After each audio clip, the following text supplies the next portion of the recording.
we have the National Guard as well as firefighters from a number of neighboring states now here at the fire. Our numbers have been brought up to over 4,000 firefighters here battling this fire in this county. With that, I'd like to pass it over to Ryan Walburn from the National Weather Service just to give us a brief update on what we can expect.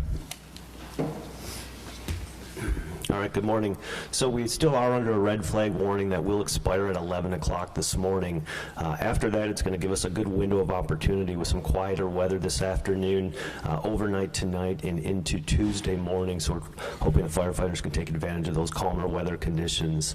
What we're starting to get ready for, though, is another red flag event. Right now, it looks like that's going to start sometime midday Tuesday and push us into Wednesday morning. So we've got a kind of a quiet 24-hour window right now, and then we're going to go into another critical period Tuesday night into Wednesday. As we march forward in time, we do see less wind as we get towards the end of the week. That's in our favor, but unfortunately no rain does remain in the forecast. Thanks. I'd now like to invite up our fire behavior analyst, Steve Vollmer. Good morning. The firefighters are actively engaged right now. With this wind shift that the meteorologist spoke of, it's going to give us a decrease in the fire behavior out there, which is going to limit the amount of spotting we have, which is going to limit the flame lengths and the fire intensity. That's going to give those firefighters a great opportunity to go in and do the jobs they need to do. We still have a lot of problems with the fire weakened timber in the area. It's coming down across the roads. It's causing us issues getting to and from the area, as well as causing a lot of spot fires to roll out down those steep drainages in the northern portion of the incident. Today, when the wind shifts, it doesn't give us that much of a calming sensation, because in the northeast corner of this fire, it has not been wind tested yet. That's the area of most importance that we're looking at today, because that's the area where the wind is going to have the tendency to blow some of those embers across the line. And currently, the firefighters are preparing for that next wind event that's coming. We're still doing a lot of the modeling to try to get them the best product that we can. We'll now get a briefing from one of our incident commanders, Mike Blankenheim. All right, good morning, everybody. So as you're probably all aware, the weather predictions surfaced as predicted yesterday, and the fire was extremely active during the day yesterday, starting at about 1 o'clock yesterday morning. By looking at the map, you can see the fire more than doubled in size yesterday, and that did present some challenges for us. So the priority for today is we're going to work on the Mount St. Helena area up where we just talked about in this northeastern corner. They're working on perimeter control there today, and then coming down this side, working in the Mark West area and the Shiloh Ridge area. The fire did make it that far south last night to both Mark West and Shiloh Ridge, and so we're going to be really aggressive today with the break in the weather pattern, working on perimeter control in those areas that we just talked about, but not neglecting the structure defense in these areas in Healdsburg and Windsor where there's still active fire line. Thank you. Are there any questions specifically for the incident commander? Can you be more specific about the Shiloh Ridge area? Any structures still threatened? What's the situation in that area? Yes, many structures still threatened there for sure. I don't think I want to speak to structures damaged or destroyed right now. We don't have that intel right now, but yes, we're very concerned about structures threatened in there. And like we just said a second ago, structure defense will be one of our priorities, but we're also going to take full advantage of the little bit of a lull in the weather today to be really aggressive with the perimeter control there. I know you said 96 have been destroyed. Do you know how many overnight? No, I'm not prepared to speak to that right now, no. All right, thank you, Chief.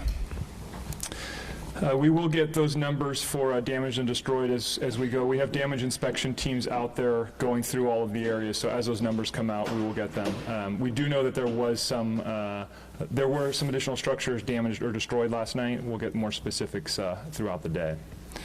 All right, with that, I'd like to now invite up Chief Essick from the Sonoma County Sheriff's Department. Good morning. Mark Essick from the Sonoma County Sheriff's Office. So I want to give you a quick update on staffing and what's happening with the law enforcement presence. We currently have several hundred peace officers through mutual aid who are coming to us from all over the state, over 140 police agencies, primarily being supported by the California Highway Patrol and the National Guard. So we are very grateful to our partners for being able to be there for us, to help us maintain these evacuation areas and maintain safety inside those evacuation areas. So I want to go over a couple terms with you that you're going to start hearing quite frequently in the next few days, and that is re-entry and repopulation. So I want to set some definitions so people will understand what we're talking about. When we talk about re-entry, that is specific for going into an area that has been burned. So when we talk re-entry, that would be for people to re-access an area that had been suffered a burn, or we have structures burned, we have utilities down. When we talk about repopulation, repopulating an area is where we allow people back into an area that has been unaffected. So clearly what I want to talk about is re-entry. We have no plans for re-entry right now. Areas that have been burned have utilities down. We still have fire crews in there. People are working. Now, we understand that people are very anxious to get into the burned areas to check on their property. They want to do re-entry, but at this point, we are not doing re-entry at all. When it comes to repopulation, we do know that you're anxious to get home. I've had a lot of questions from people who live perhaps in the West County who are thinking they're not affected by this fire and there's no chance they're going to be affected.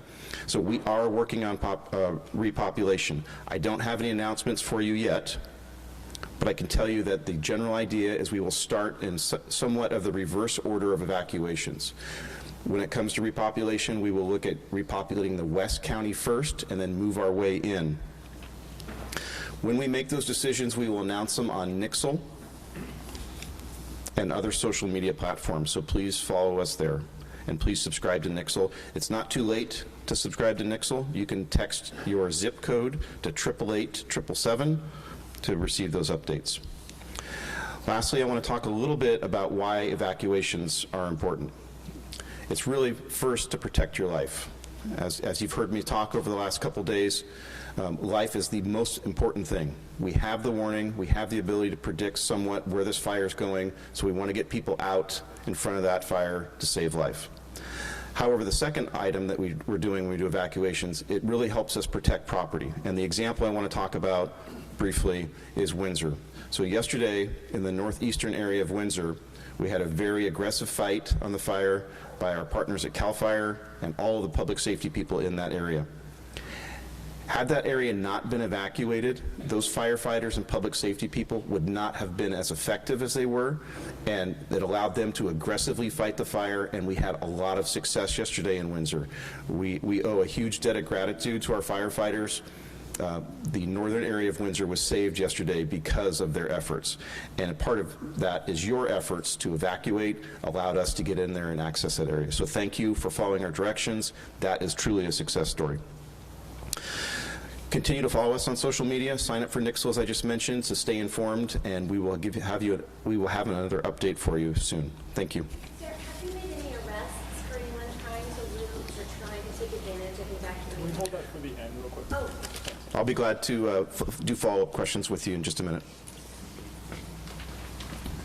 Speaking next from the California Highway Patrol is Chief Noyes.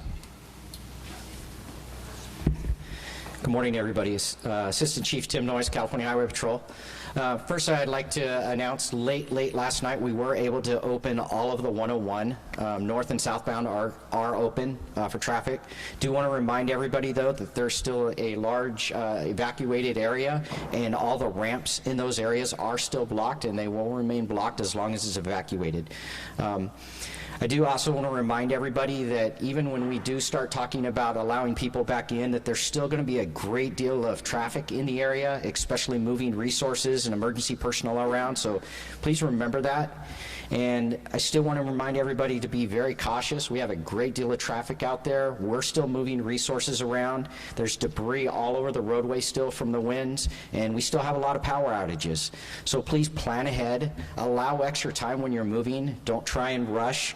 We really appreciate all the patience that everybody's had. You've done a great job so far. We just ask you to keep continuing to do that. So thank you.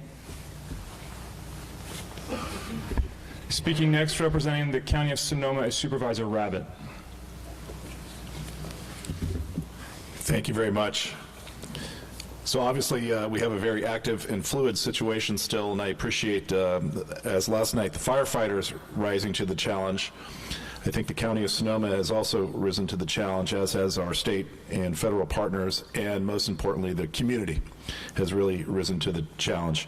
We have shelters throughout this county, the southern portion of the county, primarily in Petaluma. We have shelters in Marin County and Napa County and Alameda County have also been helping us. I would encourage people, for shelter information, probably best to go online at socoemergency.org. That's S-O-C-O emergency.org for information. We have asked you to prepare. We ask now for your patience. As the sheriff said, it's going to take some time for our firefighters to continue to gain containment on this fire to make sure that we can ensure that all areas are safe. So we ask for your patience. And we ask you to continue to do what you've always done, is to be kind to one another, to help one another out, to make sure that you take care of one another, take care of your family, your friends, your pets. We're in this for the long haul, and we definitely need to have patience, and we need to be careful. The public safety is the county's #1 concern. Thank you. Our final speaker representing the United States Congress is Representative Huffman. Thank you, Jonathan. I'm Congressman Jared Huffman. I'm joined by Congressman Mike Thompson, who just arrived. And Congressman Thompson and I have been in touch with the Department of Homeland Security to seek assurances for anyone seeking shelter or services during this emergency that there would be no immigration enforcement activity.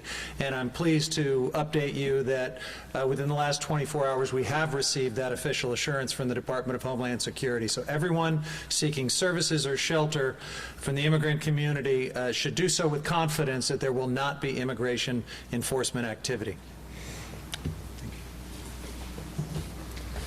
Thank you. I'm happy to open up to questions and answers for any of the representatives behind me now.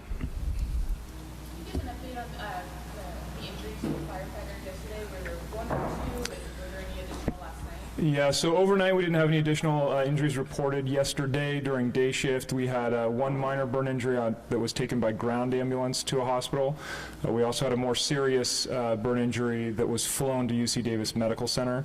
That's the extent of what we're releasing at this moment pending the investigation. Do we have any numbers on the number of people who were evacuated or homes evacuated?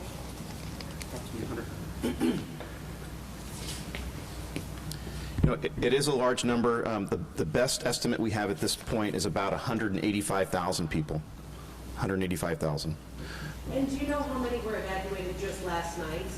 I don't have those drill down numbers for you. I'm sorry. Sheriff, so no evacuation orders or warnings have been lifted? That's correct. So all current evacuation warnings and all current evacuation orders remain in full force and effect. Do you anticipate issuing any new orders or warnings? I would say it's still a fluid situation with the wind event that's coming up possibly Tuesday. I can't commit right now to say that there will not be. We're going to continuously evaluate, work with CAL FIRE, work with their intel to really determine what the best course of action is. I know you said look to Nixle for more information about the current orders and warnings. Do you have any idea when folks like in Bodega Bay in general can expect to hear one another? Sure, I can give you a rough estimate. Today at 10 a.m., Sheriff's Office leadership is going to be meeting with CAL FIRE leadership and Sonoma County EOC leadership to really take a hard look into what areas we can repopulate. So after that meeting today, we should have some direction, and I should have some news to report to you later. Thank you. We didn't get an answer on arrests for possible looting or any other arrests. Question about arrest. Yesterday, we covered an arrest that we had made for re-entry into an evacuation zone. That arrest was covered yesterday. It was a misdemeanor arrest. A gentleman was booked into Sonoma County Jail on a $1,000 bail. Overnight, we did have an additional arrest. I think it is worthy to note, however, I don't believe it's related to the overall fires. A woman was arrested in Sonoma yesterday on Napa Road for arson. But it appears to be an isolated incident where the woman was set afire at a residence in retaliation for a domestic situation that was occurring. We do not believe it is related to the overall fires, and we do not believe it was an intentional act to set a wildfire. It was targeted at a residence. And the re-entry arrests, are those for people trying to get to their property? shouldn't be there? So we have, as I've talked a little bit over the past couple days, making an arrest for reentry is a discretionary arrest. We understand that people are very anxious to get back to their property. We understand that people may choose to ignore the evacuation order to get back to their property. So the direction that I've given to all the peace officers and my deputy staff is to use compassion and use intelligence and compassion in dealing with these situations. If we have a person who's re-entered an area who's not supposed to be there and they're a homeowner, we're going to re-escort you back out of the area. However, if you are in a evacuated area and you've entered that area and you do not live there and you're prowling and you're up to no good and it looks like you're there for criminal motives, we are going to make an arrest. Okay, so you can't say whether or not they were looters or suspected looters? The gentleman that we arrested yesterday in the Larkfield Wickiup area did not live in the area. Essentially, he was up to no good, and we believe he may have been prowling, looking for a crime of opportunity to commit a looting, and so that's why we made the arrest. Thank you. And any other, did I answer your question? Yeah. Okay. We've just heard possibly people posing as insurance representatives to try to get into the area, looters. So with our checkpoints, we are checking credentials. So we will check credentials and verify those credentials before we'll let somebody in. That you haven't caught. We have not. Not that I'm aware of.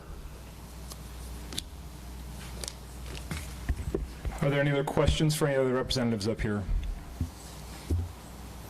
Okay, hearing none, just to kind of summarize for the takeaways from this press conference, today's focus continues to be perimeter control and structure protection, especially during this 24-hour window of opportunity we currently have with favorable weather conditions. Additionally, the damage inspection process is occurring right now, so DIN's teams are out there actually doing the inventory and getting a good set of numbers for what is damaged and destroyed. And thirdly, the focus is also on the repopulation plan. As the sheriff said, you will most likely be hearing additional information from the incident command staff later today about that. With that, I will close the press conference. You can expect another press conference here at 6:30 this evening. Thank you. Can you tell us your name one more time? Sure, Jonathan Cox, Jonathan Cox, COX. Correct. Thank you. There will be a Spanish language version starting in just a few moments here.